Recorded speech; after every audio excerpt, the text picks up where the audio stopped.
السلام علیکم ناظرین آپ دیکھ رہے ہیں پروگرام جواب درکار ہے۔ میں ہوں آپ کا میزبان علی عمران۔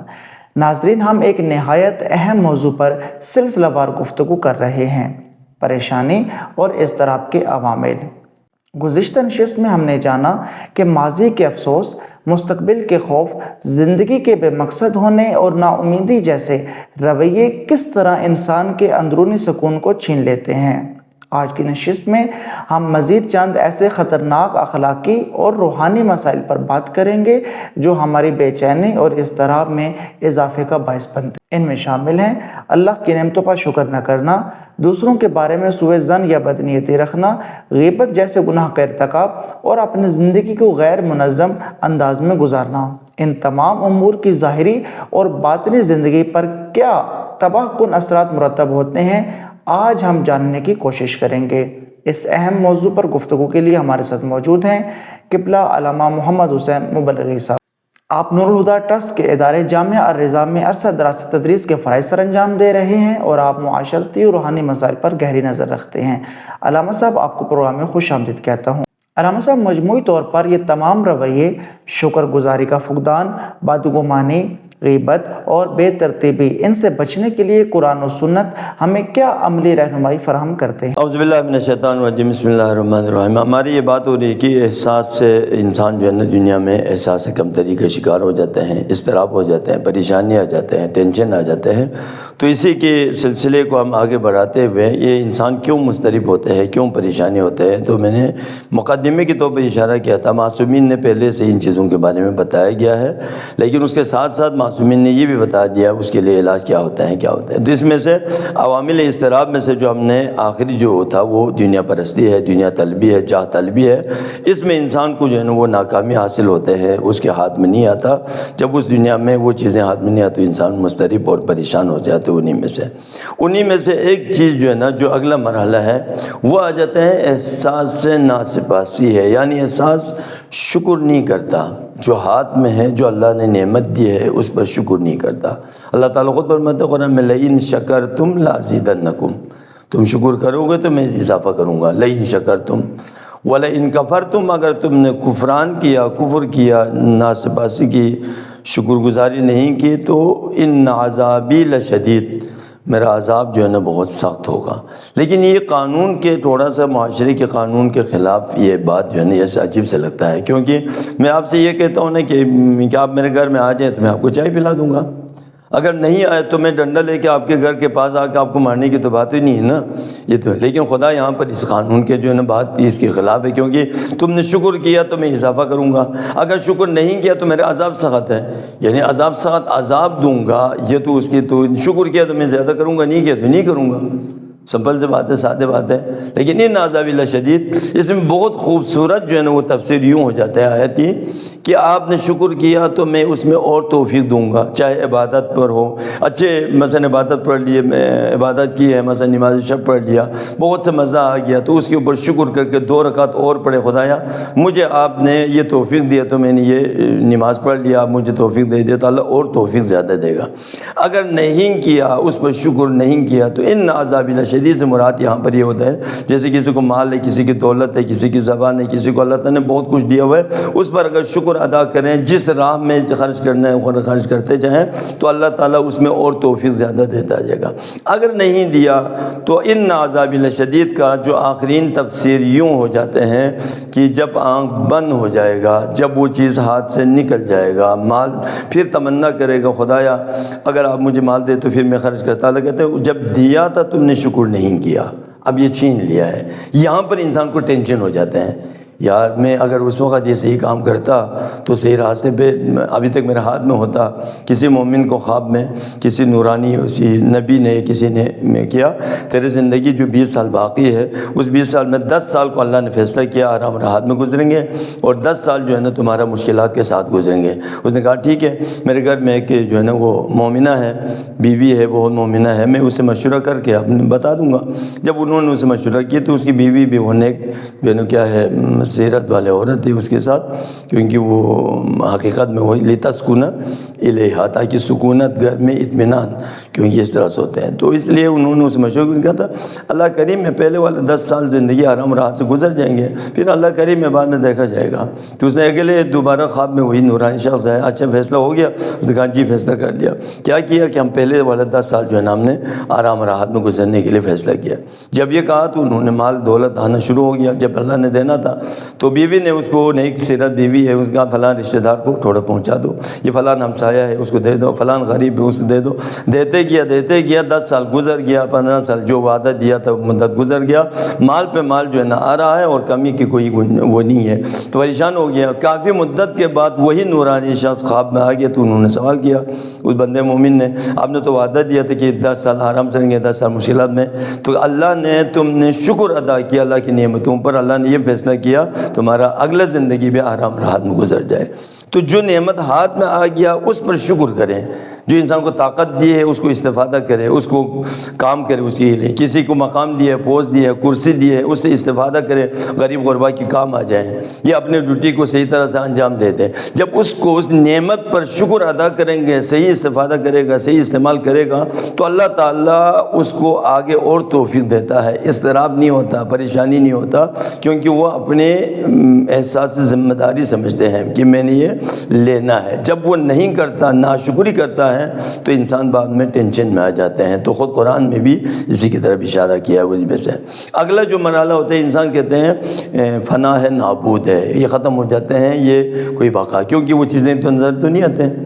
جیسے مثلا آپ صدقہ دیتے ہیں تو اللہ کہتے ہیں فلا واشو امثال، اس کے لیے میں 10 گنا دیتا ہوں، 10 برابر دیتا ہوں، لیکن اس کو نظر تو نہیں آ رہے، اس لیے کہتے ہیں یہ تو ختم ہو رہے ہیں۔ جیسے شیطان بھی یہی وعدہ دیتا ہے، جب کہتے ہیں مال نکالتے ہیں تو شیطان کہتے ہیں غریب ہو جاؤ گے، یہ نہیں دینا، تمہاری جیب میں کچھ نہیں ہوگا، لیکن اللہ تعالیٰ کہتے ہیں ما عندکم ینفد، جو تمہارے پاس ہو جاتے ہیں وہ ختم ہو جاتے ہیں، وما عند اللہ باق، جو خدا کے پاس ہوتے ہیں وہ ہمیشہ سے باقی رہتا ہے۔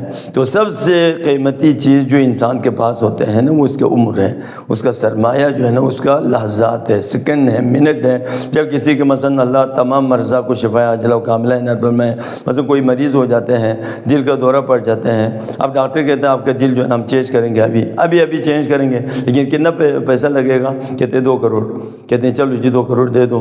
اب دل کو چینج کر دیا، کیوں کر دیا؟ تاکہ 1 سال اور زندہ رہیں، 5 مہینے اور بھی زندہ رہیں۔ کیوں؟ اس لیے 2 کروڑ خرچہ کیا، ممکن ہے وہ کامیاب ہو جائیں یا نہ ہو جائیں، لیکن وہ زندگی لینا چاہتے ہیں۔ تو سب سے قیمتی چیز انسان کے پاس اس کی لحظات ہے، اس کی سیکنڈ ہے، اس کی منٹ ہے۔ اس کو صحیح راستے پہ اگر خرچ کرے گا تو انسان کے لیے کوئی ٹینشن نہیں ہوتا۔ اسی لیے معصوم کی روایت بھی ہے، جو گزر گیا تو گزر گیا، جو آنے والے کو تمہیں پتہ نہیں ہے، جو ابھی تمہارے پاس ہے اس سے استفادہ کرو۔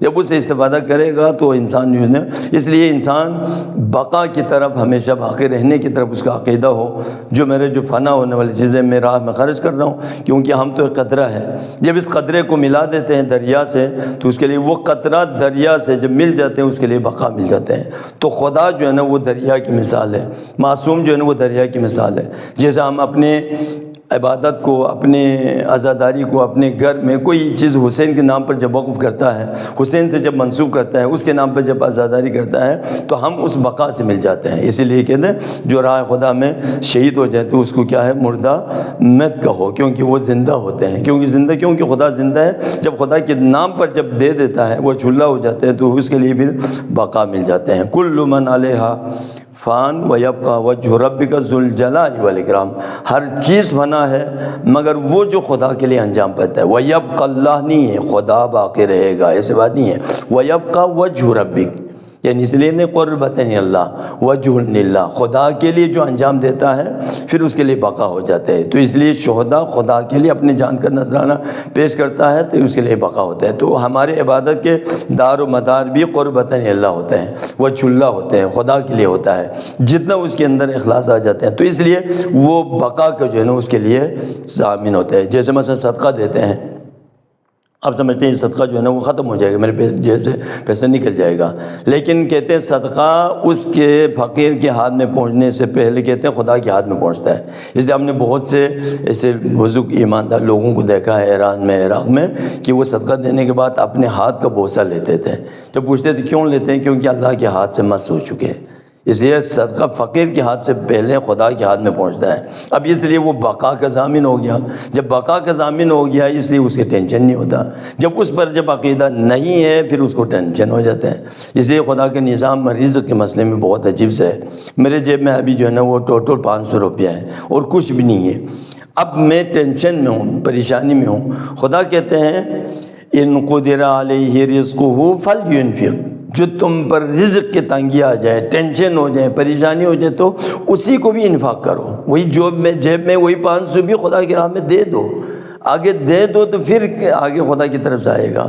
کہتے ہیں ہم نے تمہیں رزق دیا ہے اور ان کو بھی رزق دیا ہے, تم اس کی خوف مت کرنا. تو اس لیے اس فنا ہونے پر ہمارا عقیدہ زیادہ ہے. ہم نقد لینا چاہتے ہیں, نقد پر انسان کا عقیدہ کمزور ہوتا ہے, اس وجہ سے وہ بقا کی طرف اس کے نہیں جاتا, اس لیے اس میں ٹینشن آ جاتے ہیں, پریشانی آ جاتی ہے انہی میں سے. اور اسی کے ساتھ جو ہے نا وہ جو سختیاں ہوتے ہیں, پریشانی ہوتے ہیں, مثلا کوئی مریض ہو جاتے ہیں, اچھے سے مومن کے اوپر کئی سال تک مرض اس کے اوپر جو ہے نا وہ لاحق ہوتا ہے, یا جانکنی میں بہت مشکل ہو جاتے ہیں, تو لوگ کہتے ہیں یار دیکھو نا یہ تو اتنا سخت ہو گیا, اچھا مومن تھا, اس کو نہیں ہونا چاہیے تھا. لیکن اس کو یہ پتہ نہیں ہے اس کی جو جانکنی کی سختی ہے, پریشانی ہے, وہ اس کے گناہوں کی مغفرت ہو جاتا ہے. بی بی پاک کے پاس ایک خاتون آ جاتے ہیں, میرے شوہر نے یہ سوال کے لیے جو ہے نا آپ کے پاس مجھے بھیج دیا ہے کہ آپ سے سوال کریں کہ آپ کی شفاعت کے لیے کیا کرنا چاہیے. تو بی بی نے جواب دے دیا, کہتے ہیں اللہ کی اطاعت کریں, جو اللہ کی اطاعت کرتے ہیں وہ ہمارا ہے, جو اللہ کی اطاعت نہیں کرتا, نافرمانی کرتا, وہ ہمارا نہیں ہے. وہ واپس چلے گئے, اگلے دن روتے ہوئے پھر واپس آ گئے کہ یہ تو امکان ہی نہیں ہے, خدا کی اطاعت کامل تو انسان سے ہوتا ہی نہیں ہے, اس لیے بہت مشکل ہے. تو کہتے ہیں اس کو کہہ دو کوئی پریشانی کی بات نہیں ہے, اگر اس میں وہ کمی پیشی ہو جاتے ہیں تو اس کو دنیا میں مال کم ہو کے اس کے گناہ کا تعفیف ہو جاتے ہیں, یا اولاد اٹھا کے اللہ تعالیٰ اس کے گناہوں کا تعفیف کرتا ہے. نہیں ہے تو اس کے اوپر مرض جو ہے نا مریضی میں زیادہ رہنے کی وجہ سے گناہوں کا تعفیف ہو جاتے ہیں. اگر وہاں پر بھی نہیں ہوا تو جانکنی میں قبض روح کے وقت اسرائیل اس پر سختی کرتے ہیں, اس کے گناہوں کا تخفیف ہو جاتے ہیں. جب ہمارے پاس محشر کے میدان میں پہنچیں گے یا تو گناہ تو نہیں ہوگا, اگر تھوڑا کم ہو گیا تو ہم شفاعت کریں گے. تو یہ ایک نعمت ہے خداوند عالم کی طرف سے. انشاءاللہ اسی کے اوپر ہم مکمل طور پر جو ہے نا آئندہ بنا دیں گے اسی کے اوپر کہ کیسے نعمت اللہ تعالیٰ کی طرف سے. تو یہ ایک انسان جو ہے نا کیا ہے, اس کو حالت میں دیکھتا ہے, کسی مومن کو امتحان میں دیکھتا ہے تو انسان سمجھتے ہیں یار یہ سارے وہ ہے فائدے کی چیز نہیں ہے, اگر ہوتا ہے تو اس مومن کو ایسا نہیں ہونا چاہیے تھا. جب وہ سامنے والے کو اس حالت میں دیکھتا ہے تو انسان اضطراب میں آ جاتا ہے, پریشانی میں آتا ہے. فلانا آدمی جو پکا نمازی تھا, پکا روزہ دار تھا, پکا حاجی تھا, اس کو یہ حالت ہو گئی تو ہمارا تو کیا حال ہے. اس وجہ سے انسان کے اندر جو ہے وہ کیا ہو جاتا ہے, اضطراب ہو جاتے ہیں, پریشانی ہو جاتا ہے, ٹینشن آ جاتے ہیں. ایک ہوتے ہیں سوء اور بدنیتی ہے, عوامل میں سے ایک عوامل اضطراب, ہمیشہ کسی کے اوپر سوء رہتا ہے, اس کا ہمیشہ بدنیتی ہے, نیت اس کی صاف نہیں ہے. گویا کہ سمجھتے ہیں کہ دوسرے کی اپنے باطن کو اتنا نہیں سمجھتے جیسے دوسرے کے اندر کو سمجھتے ہیں انسان. کہتے دوسرے کو میں آپ کے باطن کو زیادہ سمجھتا ہوں اپنے سے زیادہ, حالانکہ انسان کو اپنے آپ کو زیادہ پہچاننا چاہیے تاکہ دوسروں سے. ہم آج کل کیسے معاشرہ آ گیا, فوراً سے فتویٰ لگا دیتا ہے. بھائی جی مسلمانوں کی حالت کو دیکھو, ایک دوسرے کو کفر کا فتویٰ لگاتے ہیں. کسی نے خوبصورت کہا دنیا میں ہر ایک جو نے کیا ہے, ہم ایک دوسرے کو کافر کہتے ہیں. دنیا میں تمام کافروں کے پاس, تمام دنیا کے ملحدوں کے پاس, خدا کے منکروں کے پاس ایک گروہ ہے جس کو مسلمان سمجھتے ہیں, لیکن خود مسلمان ایک دوسرے کو کافر سمجھتے ہیں. سوء ظن ہے, بدنیتی ہے, یعنی دوسرے کے بارے میں آپ کے کیا ہے. تو عجیب سے حیران سے ہو جاتا ہوں, جس مسلمان کے لیے مسلمان دوسرے مسلمان کے لیے لڑتا ہے, لیکن وہی مسلمان اسی لڑنے والوں کے دشمن بن جاتے ہیں. جیسا ابھی آپ فلسطین کے واقعے دے ہیں, غزہ کے وہاں کے دے دیں, وہاں پہ جن کے ساتھ جو حمایت میں جو کھڑے ہیں وہ ایک قوم ہے جو شیعہ قوم کہا جاتا ہے. لیکن یہاں ہمارے پاکستان میں دیکھتے ہیں, باقی کسی جگہوں پر دیکھتا ہے تو وہی مسلمان انہی کے دشمن بنے ہوئے ہیں. یہ سوء ظن ہے نا, ان کو پتہ نہیں ہے ان کی نیت کیا ہے, حالانکہ وہ اتنے خالص نیت کے ساتھ آگے بڑھے ہوئے ہیں. تو اس لیے سوء ظن ہوتے ہیں, بدنیتی ہوتے ہیں انسان کے اندر, اضطراب. اور اس میں سے جو ہے نا وہ کیا عوامل میں سے عوامل ہے وسوسہ شیطانی ہے. شیطان اس میں وسوسہ ڈالتے ہیں. شیطان چونکہ وہ الذی یوسوس فی صدور الناس, لوگوں کے دلوں میں وہ وسوسہ ڈالتے ہیں رزق دینے میں. اس لیے شیطان ایک دفعہ حضرت نوح کے پاس آ جاتے ہیں, موسیٰ کے پاس بھی تھا, حضرت عیسیٰ کے پاس. تو کہتے ہیں میں آپ کو نصیحت کرتا ہوں کہ آپ جو ہے نا ایسے, موسیٰ کے پاس جب آیا تھا کہتے ہیں میں آپ کو نصیحت کرتا ہوں کہتے ہیں کیا نصیحت کرنا ہے؟ تم مجھے نصیحت کرو گے؟ کہتے ہیں نہیں کہ میں بھی آپ کو نصیحت کرتا ہوں۔ کہتے ہیں ایسا کریں کہ جب بھی کسی کو دینے کی ارادہ کریں تو جلدی سے نکال کے دے دو صدقہ۔ اگر 1 منٹ گزر گیا نا پھر میں دینے نہیں دوں گا، وسوسہ ڈالیں گے، یہ ختم ہوگا، تمہارے پاس نہیں رہیں گے۔ تو اس لیے جب بھی ارادہ کرے دینے کی، کسی کو نیکی کرنے کی، فوراً سے اس کو کر دو۔ یا کسی جگہ پر خلوت ہو جائیں کسی نامحرم کے ساتھ، فوراً نکل جاؤ۔ اگر 2-3 منٹ رہ گیا نا پھر میں اپنا کام کر کے چھوڑتا ہوں وہاں سے، ان میں سے نصیحت کرتے ہیں۔ تو شیطان بھی انسان کو نصیحت کرتے ہیں۔ ان میں سے ایک اہم ترین جو کسی نبی کو نصیحت کی تھے، جب بھی کوئی دینے کا تو یہ شیطان وسوسہ کرتے ہیں کہ تمہارے پاس ختم ہوگا، تمہارے پاس مال نہیں ہوگا، اگر تم نے یہ کیا تو معافی مانگا تو تمہارے جو ہے کیا ہوگا۔ اس لیے انسان جو ہے کیا ہے، معاشرے کے اندر بدنیتی پھیل جاتے ہیں، اپنے آپ کو بڑا سمجھتے ہیں، تکبر میں آ جاتے ہیں۔ اس لیے شیطان کہتے ہیں نہیں فلاں کے سامنے تم بڑے آدمی ہو، جھکنا نہیں ہے، اس طرح سے وہ پھر آ جاتے ہیں انہی میں سے۔ اور اس میں جو اہم ترین موضوعات میں سے ایک موضوع یہ ہے، تخلف عصیان گناہ ہے۔ گناہ انسان کو اضطراب اور پریشانی کی طرف لے کے جاتے ہیں۔ گناہ جب انجام دیتا ہے تو وہ شیطان کا ساتھی بن جاتے ہیں۔ جب شیطان کا جب رفیق بن جاتے ہیں، ساتھی بن جاتے ہیں، عصیان کی وجہ سے وَمَنْ أَعْرَضَ عَنْ ذِكْرِي فَإِنَّ لَهُ مَعِيشَةً ضَنْكَ۔ کہتے ہیں المعصیۃ تجلب، مولانا المؤمنین کے تجلب العقوبہ، معصیت جو ہے کیا ہے، انسان کو پریشانی کی طرف، ٹینشن کی طرف اس کو جلب کرتا ہے، اس طرح سے جو ہے وہ لے کے جاتے ہیں۔ یہ مولانا المؤمنین کی روایت ہے۔ معصیت گناہ ہی انسان کے لیے سب سے جو ہے وہ پریشانی، ٹینشن میں ڈالتے ہیں انہی میں سے۔ اور ان میں سے ایک عوامل ہے، عوامل جو ہے عوامل اجتماعی ہے۔ معاشرے میں کیا ہے، دیکھا جائے تو سب وہی گناہ کر رہے ہیں۔ آج کل ہمیں کسی سے بھی پوچھے نا، کسی بھی انسان سے جب پوچھا جاتا ہے تو یہ کہتے ہیں سب کر رہے ہیں، وہ بھی کھا رہے ہیں، وہ بھی رشوت کھا رہے ہیں، معاشرے میں سب ایسا کر رہے ہیں۔ تو اپنے ہر ایک یہی کہتے ہیں سب یہی کر رہے ہیں۔ ابھی آپ معاشرے میں دیکھتے ہیں نا، معاشرے کے اندر جب جاتے ہیں بیٹھتے ہیں تو بچے سے لے کر بوڑھے تک ہر ایک کہتے ہیں خراب ہو گیا، لیکن ٹھیک کرنے کے لیے کوئی تیار نہیں ہے۔ ایک ایک سے معاشرہ بنتا ہے، اس لیے ایک ایک نیک انسان سے پہلے گھر ٹھیک ہو جائے گا، پھر معاشرہ ٹھیک ہو جائے گا، پھر ہمسایہ ٹھیک ہو جائے گا، پھر آگے بڑھیں گے۔ لیکن ہر کوئی تیار نہیں ہے۔ یا ایھا الذین آمنوا اصبروا وصابروا ورابطوا واتقوا اللہ لعلکم تتقون۔ اے ایمان والو، اصبروا صبر کرو، وصابروا ایک دوسرے کی صبر کی تلقین دے دو، ایک دوسرے کے مصائب کے اوپر جو ہے ایک دوسرے سے صبر کرو اس کے اوپر، ورابطوا ایک دوسرے رابطے رہو، تقوا اللہ تقوی الہی اختیار کرو، لعلکم تتقون۔ یہاں پر معاشرے کے لیے کہا گیا ہے، سب کے لیے کہا گیا ہے، تو وہاں پر جو ہے کیا ہے، صبر کی توصیہ کرتا ہے وہاں پر، جیسے والعصر ان الانسان لفی خسر الا الذین آمنوا وعملوا الصالحات وتواصوا بالحق وتواصوا بالصبر۔ اس کے ساتھ جو ہے معاشرے میں، تب معاشرے میں ہر ایک اپنی ذمہ داری کو ادا کرتے جائیں گے، پھر معاشرے سے جو ہے کیا کہتے ہیں، جب نیک لوگ امر بالمعروف نہی عن المنکر نہیں کریں گے، جب نیک لوگ اس راستے پہ نہیں چلیں گے تو اللہ تعالیٰ ان کے اوپر ظالم جابر حکمران کو مسلط کرتے ہیں۔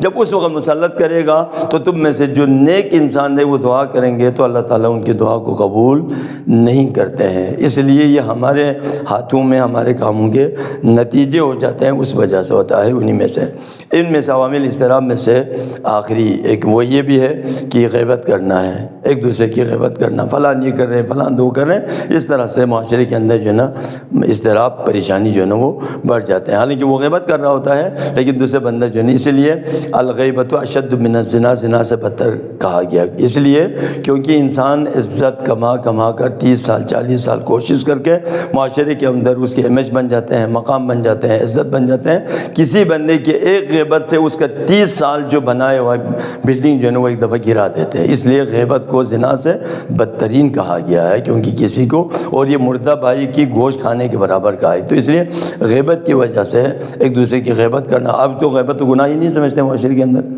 غیبت کو گناہ ہی نہیں سمجھتے ہیں، غیبت کے بغیر تو زندگی چلتا ہی نہیں ہے آج کل ان میں سے۔ اور اس کے ساتھ جو آخری عامل ہے اضطراب اور پریشانی کے آخری جو عامل ہے، 17واں جو عامل ہے، وہ یہ ہے کہ انسان اپنے روزمرہ کی کاموں کو منظم کر کے انجام نہیں دیتا۔ یعنی اپنے جو کاموں کو، جیسے مولا امیر المومنین نے 21 رمضان کو جو کہا تھا، اسی کما و جمیع ولدی، میں اپنے اولاد کو، آپ دونوں کو وصیت کرتا ہوں، ومن بلغہ کتابی، اور جس بندوں تک میرے یہ کتاب، میری یہ وصیت پہنچ جائے، ان کو میں وصیت کرتا ہوں بتقوی اللہ، تقوی الہی اختیار کرو، ونظم امرکم، اپنے امور کو منظم کرو، اپنے امور کو منظم کرو، یہ وقت کا تنظیم، وقت کو معین، وقت کو اپنے آپ کو ٹائم ٹیبل، اس لیے اللہ تعالیٰ نے 1 مہینہ انسان کے لیے برنامہ ریزی کرنے کے لیے، انسان کے وقت کو تنظیم کرنے کے لیے روزے کو فرض کر دیا۔ اس روزے میں آپ سیکنڈ کا حساب کرتے ہیں، افطاری کی ٹائم پر، سحری کی ٹائم پر، سیکنڈ کا آپ دیکھتے رہتے کہیں ایسا میرا روزہ باطل نہ ہو جائے۔ یہ پورا 11 مہینوں کے لیے انسان کے لیے زندگی دیتا ہے، انسان کی ٹائم ٹیبل کو منظم کرنا ہوتا ہے۔ اگر یہ منظم ترتیب سے اپنے ٹائم کو ٹائم دے گا، اس وقت انسان کے لیے کوئی ٹینشن نہیں ہے، کوئی پریشانی نہیں ہے، کیونکہ وہ اپنے ٹائم پر اپنے کام کو انجام دے رہا ہوتا ہے۔ کیونکہ اس لیے وقت ہر انسان کے پاس ایک جیسا نہیں ہے۔ جیسے امام خمینی نے 94 سال زندگی گزارے ہیں، 94 کروڑ سال کی زندگی گزار کے چلے گئے۔ ابھی مثلا ایک زندہ مثال اگر دے دوں، آخری مثال بات کروں تو یہی پاکستان کے اندر ہم نے دیکھا ایک ذاکر اہل بیت خواجہ علی کاظم کے نام سے بچہ تھا 15 سال کا، لیکن 15 سال زندگی نہیں تھا اس کا، 15,000 سال کی زندگی گزار کے چلے گئے۔ ابھی 3 مہینہ لوگوں کا آزادار کر کے رکھا ہوا ہے، 3 مہینے سے لوگ آزادار ہیں، 3 مہینے سے آل محمد کے یہ شہید زندہ ہوتے ہیں۔ اس کی مثال یہی ہے کہ خود بھی ثواب کما کے گیا، دوسروں کو بھی ایسے مجالس برپا کر کے آل محمد کے ذکر کروا کے عبادت کما رہا ہوتا ہے۔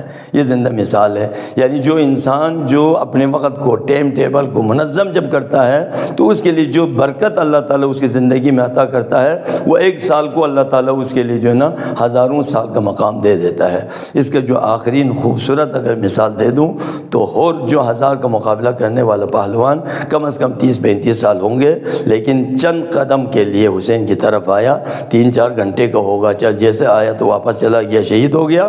مثلا اس کو ہم 4 گھنٹے بھی حساب کریں تو یہ 4 گھنٹے کی زندگی نے اس کو جنتی بنا دیا۔ یعنی 4 گھنٹے کو اتنا مقام دیا، اس کے 35 سالہ زندگی، 40 سالہ زندگی کو ریکوری کر کے مکمل طور پر اس کو مومن کامل بنا دیتا ہے۔ تو اس لیے اپنے ٹائم سے استفادہ کریں، وقت سے استفادہ کریں، اسی ٹائم کو اگر ہو سکے تو اپنے ٹائم ٹیبل کو امام زمان سے مختص کر دیں۔ امام کے ساتھ اٹھنا، بیٹھنا، سوچنا، اس کے ساتھ اگر منسوب کرے گا تو انسان کو بقا مل جاتے ہیں، اضطراب دور ہو جاتے ہیں، پریشانی ٹینشن دور ہو جاتے ہیں، انسان کو مطمئن ہو جاتے ہیں کہ میرے پشت پر، میرے پیچھے میرے سرپرست جو ہے نا، میرے امام، میرے وقت کے امام، میرے باپ جو ہے نا وہ زندہ ہے، مجھے دیکھ رہا ہے۔ اس لیے انسان کی ٹینشن پریشانی دور ہو جاتے ہیں۔ اللہ تعالی ہم سب کو آخری زمانے میں ان چیزوں سے بچنے کی، مضطرب سے، اضطراب سے، پریشانی سے بچنے کی توفیق عنایت فرمائیں۔ والسلام علیکم ورحمۃ اللہ وبرکاتہ۔ بہت شکریہ علامہ صاحب، آپ نے نہایت خوبصورت انداز میں آج کے موضوع پر روشنی ڈالی اور ہمیں سمجھایا کہ کس طرح بظاہر معمولی نظر آنے والے یہ رویے، شکر ادا نہ کرنا، بدگمانی، بدنیتی، غیبت اور بے ترتیبی انسان کے سکون کو تباہ کر کے اسے مسلسل پریشانی اور اضطراب کی حالت میں مبتلا کر دیتے ہیں۔ ناظرین، اصل کامیابی یہ ہے کہ ہم اپنی روحانی اور اخلاقی کمزوریوں کو پہچانیں اور انہیں دور کرنے کے لیے قرآن و اہل بیت علیہ السلام کی تعلیمات سے رہنمائی حاصل کریں۔ شکر گزاری، حسن ظن، امانت داری، زبان کی حفاظت اور وقت کا صحیح استعمال، یہ سب زندگی میں سکون اور کامیابی کے دروازے کھولتے ہیں۔ ہم دعا گو ہیں کہ اللہ تعالی ہمیں ان بیماریوں سے محفوظ رکھے اور ہمیں ایک متوازن، پرسکون اور کامیاب زندگی گزارنے کی توفیق عطا فرمائے۔ اسی دعا کے ساتھ آج کے پروگرام جواب درکار ہے کا اختتام کرتے ہیں۔